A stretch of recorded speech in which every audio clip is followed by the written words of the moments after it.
po ang matinding pagbaha. 17.1 meters dyan po sa Marikina River. At maging dito man po sa California ay nag-aantabay po kami sapagkat nagbabantaan na po ng pag-apaw ang Lamesa Dam. At kapag yun po ay nagpalabas ng tubig, diretso po yun sa Tulyan River na kung saan ay babagsak po dito sa amin. Noong panahon po ng Bagyong Karina, nasa Enteng na po tayo ngayon at nasa bayan ng Habagat, ang aming pong kapitbahay dito sa likuran ay umabot po ng bubong ng kanilang mga bahay ang baha. So kaya po ako ay hindi umaalis para sa pagbantay.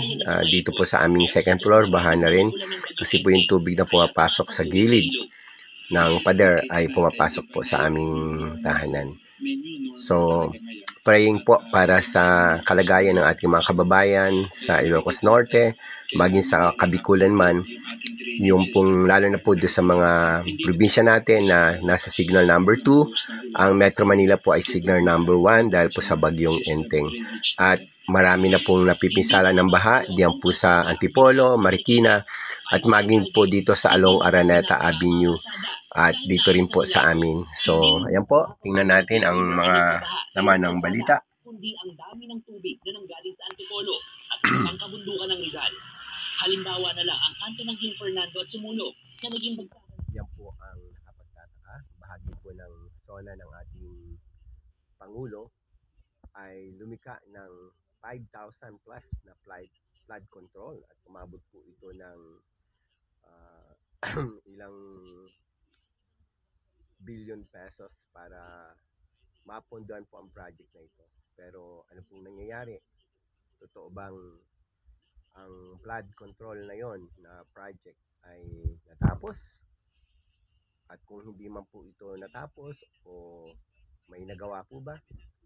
Kung wala pong nagawa, saan napunta ang napakalaking pondo? Praying po para sa ating bansa that doon po sa mga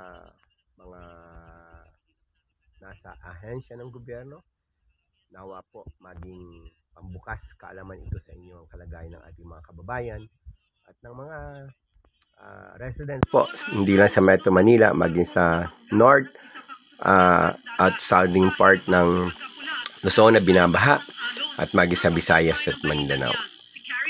Ito lamang po ang inyong lingkod, Bishop Larry de los Santos, lagi nagsasabi, we work as one, we work as a nation because we are created in the image of God and we need to help one another. God bless the Philippines. Tinangay raw ng malakas na alon ng LCT-GT Express kaya bumangga sa nakaangkla na MV Camila. Pasado alas 9 ng umaga nang mapaulat na nasunog na ang barko. Ang problema, hindi yan maapula dahil sa lakas ng alon. Sabi kasi ng hindi lamang po nagkakaroon ng problema sa kalupaan, maging po sa karagatan. Yung mga barko po ay nagkabanggaan, yan po sa gawin ng Nabotas. At nawa po ay maapula po ang apoy at huwag nawang kumalat ang langis ng barko. Signing out po muna para sa ilang karagdagan detalye. Mamaya po sa ilang mga mahalagang balita. RP Suluan para apulahin ang apoy.